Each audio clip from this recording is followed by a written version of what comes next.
봉독하도록 하겠습니다. 선지자 하박국이 묵시로 받은 경고라. 여호와여, 내가 부르짖어도 주께서 듣지 아니하시니 어느 때까지리이까. 내가 강포로 말미암아 외쳐도 주께서 구원하지 아니하시나이다. 어찌하여 내게 죄악을 보게 하시며 패역을 눈으로 보게 하시나이까. 겁탈과 강포가 내 앞에 있고 변론과 분쟁이 일어났나이다.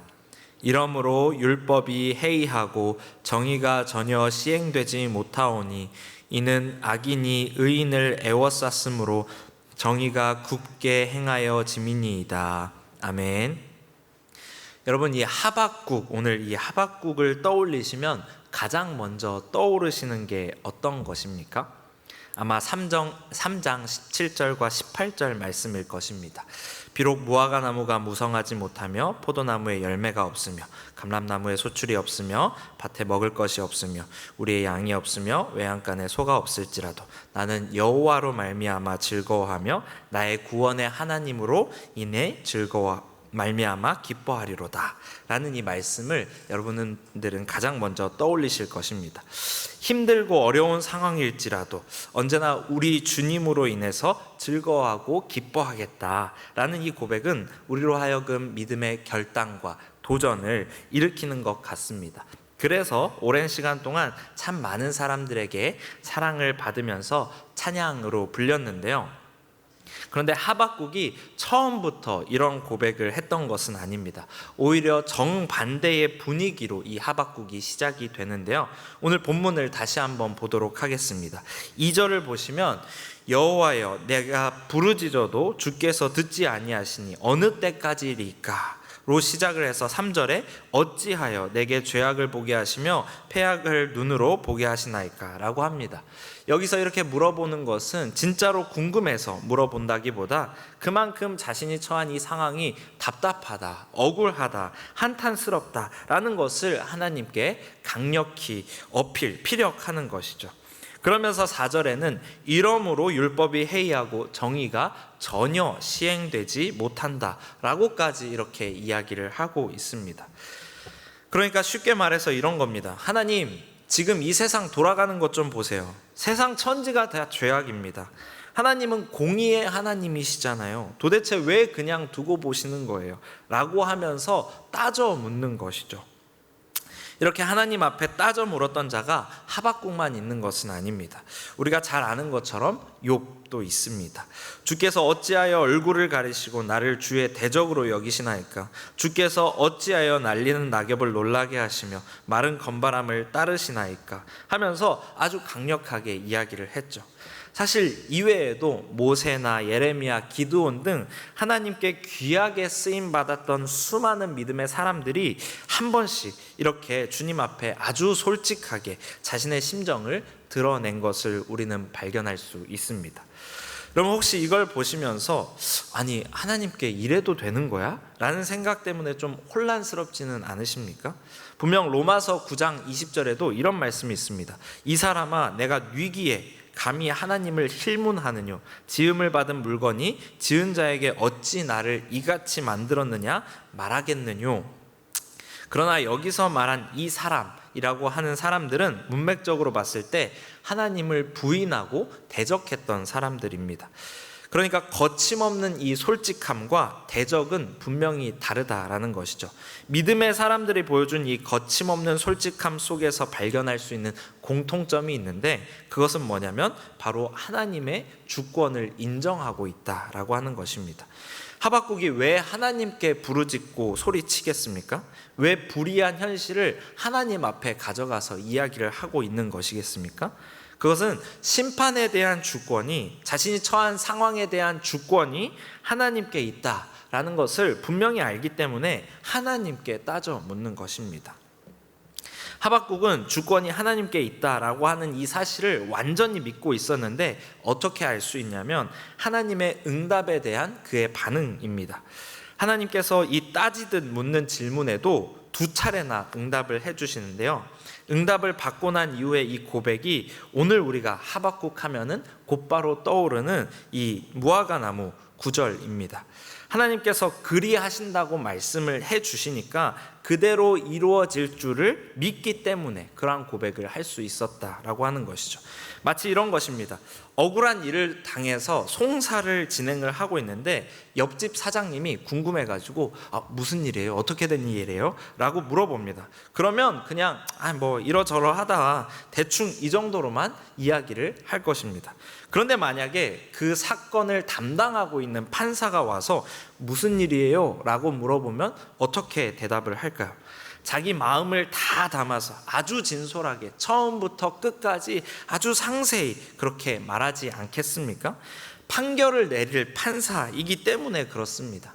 마찬가지입니다. 이렇게 솔직하게 나아가는 것은 하나님께서 주권자이심을, 하나님께 그 권한이 있음을 알기 때문에, 인정하기 때문에 그렇다라는 것이죠.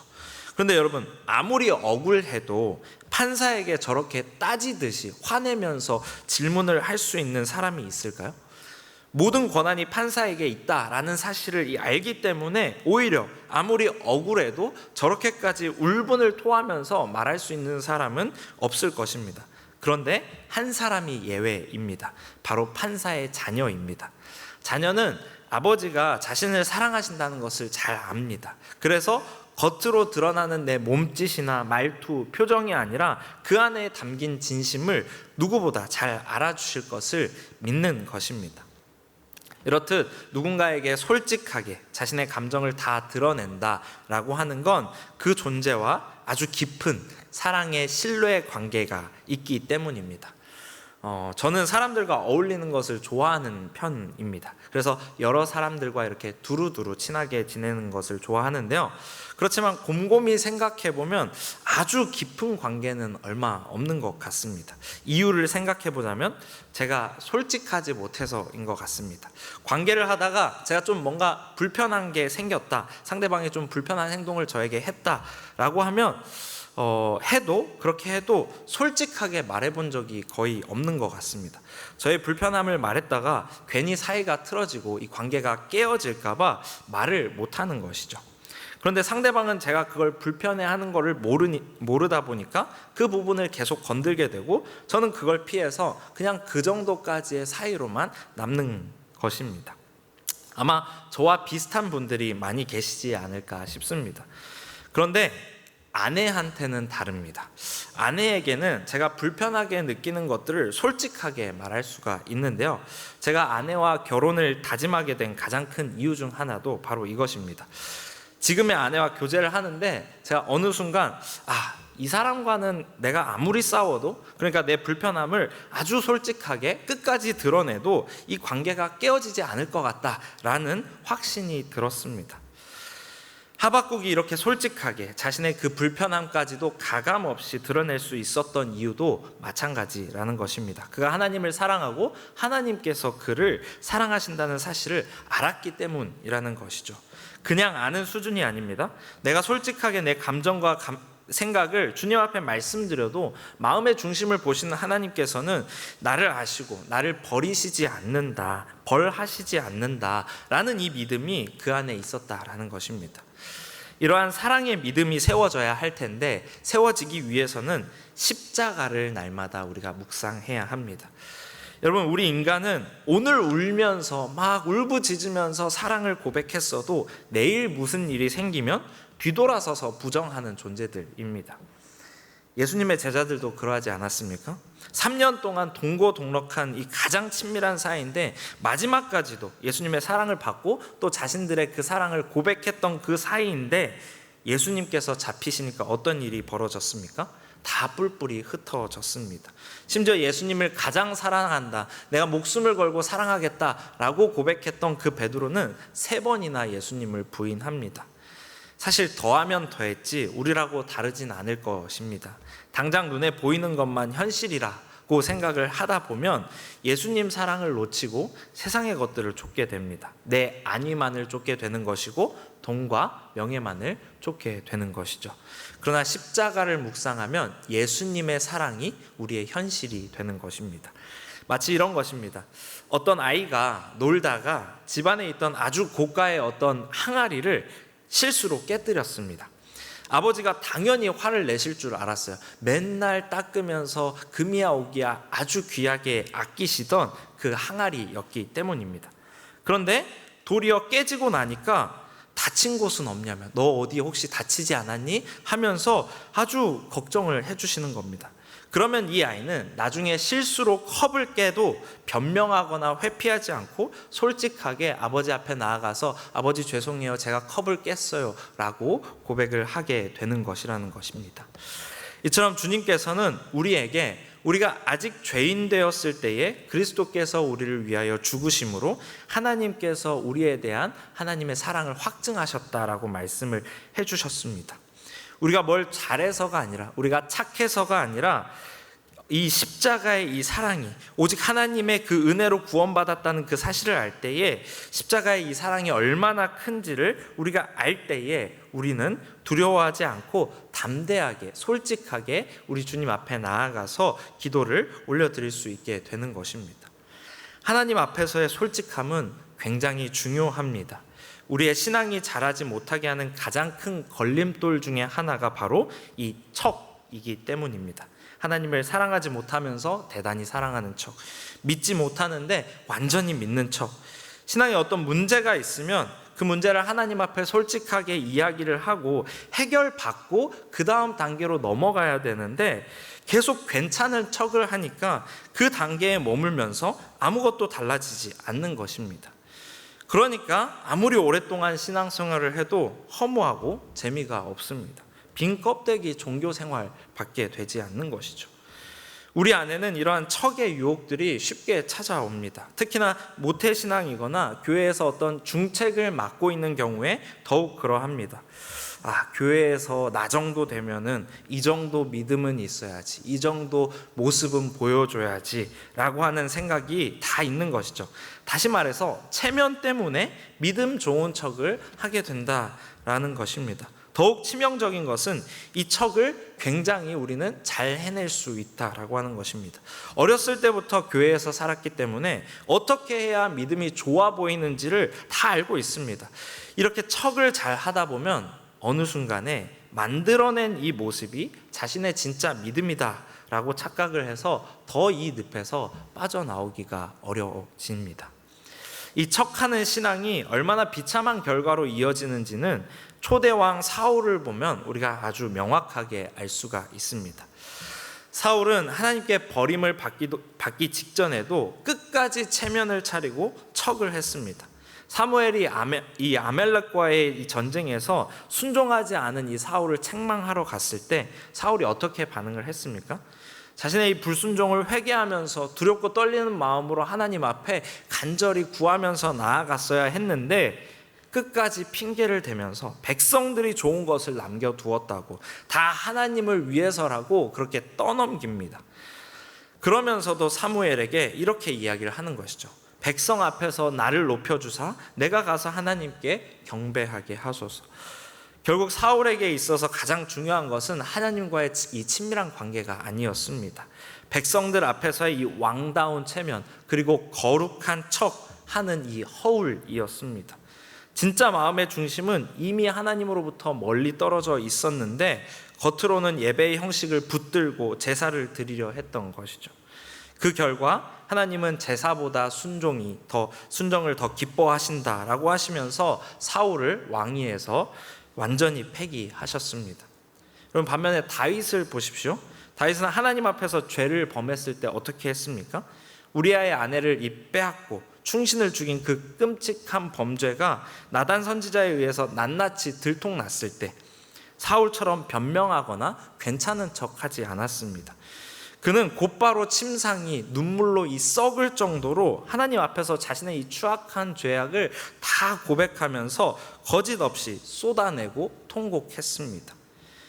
여러분, 사울은 척하다 망했고 다윗은 가면을 벗고 주님 앞에 엎드려서 용서를 구함으로 회복을 얻었습니다. 그렇습니다. 중요한 것은 솔직함, 진실함입니다. 신앙생활은 혼자서 돌을 닦고 덕을 쌓는 그런 일이 아닙니다. 하나님과 관계를 맺는 일입니다. 사랑의 관계를 맺는 일인 것이죠. 하나님 우리와 진실한, 아주 솔직한 사랑의 관계를 맺길 원하십니다. 거짓으로 꾸며낸 사랑이 아니라 부딪혀서 깨질지언정 진실한 사랑을 받길 원하신다라고 하는 것입니다. 여러분, 우리가 하나님 앞에 쓰고 있는 이 가면은 무엇이 있을까요? 척은 무엇입니까? 아마 사람마다 다 다를 것입니다. 슬픈 때 괜찮은 척 할 수도 있습니다. 이 삶의 무거운 타격을 입고 마음이 무너져서 당장이라도 울고 싶은 그런 날이 있지 않겠습니까? 그런데 그런 날조차도 내가 이 일로 슬퍼하면 하나님의 이 계획하심을 믿지 못하는, 이 믿음 없는 자처럼 하나님께서 생각하실까 봐 슬퍼하지도 못하고 괜찮은 척 하는 것이죠. 또 화가 났는데 평안한 척 할 수도 있습니다. 부조리한 일을 당했을 때 분노와 이 억울함이 내 마음 가운데서 들끓고 있는 것을 내가 알면서도 그렇지 않은 척 하는 것입니다. 왜요? 하나님의 공의를 믿지 못하는 사람처럼 보일까 봐, 하나님께서 그렇게 생각하실까 봐 평안한 척 하는 것입니다. 그리고 마음이 차가운데 뜨거운 척을 할 수도 있습니다. 하나님에 대한 사랑이 이미 진작에 식었습니다. 예배를 드려도 어떤 감격을 느낄 수가 없습니다. 그런데도 기도할 때는 하나님을 향한 자신의 사랑이 얼마나 뜨거운지 기계적으로 고백하는 것입니다. 그런데 여러분, 우리가 한번 생각을 해봅시다. 만약에 자녀가 밖에 나가서 온갖 상처를 다 받고 집에 터덜터덜 돌아왔습니다. 그런데 이 아이가, 누가 봐도 상처받은 이 아이가 집에 돌아와서 부모님 앞에서 이렇게 이야기를 합니다. 나 아무렇지도 않아요 하면서 억지로 웃어 보이는 것이죠. 그때 그 부모의 마음이 어떻겠습니까? 오히려 그 거칠애가 괜찮다고 하는 그 말이 더 가슴 아프고 미어지지 않겠습니까? 엄마, 나 너무 속상해, 너무 억울해, 나 저 사람 미워 라고 하면서 품에 안겨서 엉엉 울어줄 때 부모는 비로소 그 아이를 품에 꼭 안고 진짜 위로를 부어줄 수 있습니다. 하나님 아버지의 마음도 이와 같습니다. 우리가 하나님 앞에서까지 점잖은 척, 괜찮은 척, 어른인 척 그렇게 포장을 하고 있으면 하나님은 우리를 꼭 안고 위로해 주고 싶으셔도, 하나님의 이 뜻과 마음을 말씀해 주고 싶으셔도 그러실 수가 없다라고 하는 것입니다. 여러분, 솔직해져도 괜찮습니다. 왜냐하면 예수님 때문에 괜찮습니다. 우리 같이 히브리서 4장 15절의 말씀을 읽어보도록 하겠습니다. 시작. 우리에게 있는 대제사장은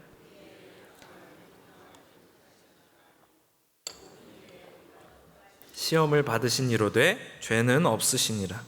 우리 주님께서 우리를 동정하신다라고 말씀을 하십니다. 여기서 말하는 동정은 단순히 불쌍히 여긴다를 넘어서서 우리가 느끼는 그 아픔과 슬픔, 억울함, 분노, 그 차가워진 마음까지도 우리 주님께서 체휼하신다라는 것입니다. 그래서 여러분, 괜찮은 척 그 자리에 머물러 있으면 안 됩니다. 솔직하게 나아가야 합니다. 우리 이어지는 말씀도 같이 한번 읽어보도록 하겠습니다. 시작. 그러므로 우리는 긍휼하심을 받고 때를 따라 돕는 은혜를 얻기 위하여 은혜의 보좌 앞에 담대히 나아갈 것이니라. 아멘. 여러분, 하박국이 그러지 않았습니까? 억울하고 답답한 이 마음을 주님께 가지고 나아갔을 때 하나님께서는 하박국에게 약속의 말씀을 주셨습니다. 2장 3절의 말씀인데요. 이 묵시는 정한 때가 있나니 그 종말이 속히 이르겠고 결코 거짓되지 아니하리라. 비록 더딜지라도 기다리라. 지체되지 않고 반드시 응하리라. 이렇듯 우리가 솔직하게, 주님, 제가 지금 너무 힘들고 아픕니다, 주님, 제가 너무 화가 납니다 라고 주님 앞에 고백을 할 때에 우리 주님께서는 그냥 아이고 너가 그렇구나 동정하고 끝내시는 것이 아니라 때를 따라 실질적으로 돕는 은혜를 우리에게 허락하신다라고 하는 것입니다. 이 은혜를 얻기 위해서 우리가 진실된 마음으로 주님 앞에 나아가야 된다라고 하는 것이죠. 그랬을 때에 우리 안에 있던 그 슬픔과 분노, 차가운 마음들을 우리 주님께서 제하여 주시고, 우리가 기도했던 것처럼 우리 안에 부드러운 마음을 허락하셔서 아무것도 없다 할지라도 나는 주님 한 분만으로 만족합니다, 주님으로 인하여서 기쁨이 넘칩니다 라는 이 고백을 할 수가 있게 되는 것입니다. 이 고백을 어떻게 하게 되냐면 진실되게 할 수 있게 된다라는 것입니다. 말씀을 마무리하면서 에베소서 4장 15절의 말씀을 같이 읽도록 하겠습니다. 시작. 오직 사랑 안에서 참된 것을 하여 범사에 그에게까지 자랄지라. 그는 머리니 곧 그리스도라. 여기에서 말하는 참된 것의 이 원어적 의미는 진실을 말하고 진실되게 행하다라는 의미입니다. 억지로가 아니라, 그런 척으로가 아니라 진실함으로 사랑하여 모든 일에 아버지 되시는 주님을 닮아가는, 그래서 마침내 믿음의 고백이 우리의 진실된 고백이 되는 우리 모두가 되길 소망합니다. 오늘 우리 들은 설교를 떠올리시면서 함께 기도했으면 좋겠습니다. 주님과 진실된 깊은 사랑의 교제를 나누게 하여 주시옵소서. 억울한 마음, 속상한 마음도 다 주님 앞에 가지고 나아가게 하시되 주님의 그 긍휼하심을 받아서 때를 따라 돕는 은혜를 얻게 되는 우리가 되게 해달라고 우리 시간 함께 기도하도록 하겠습니다.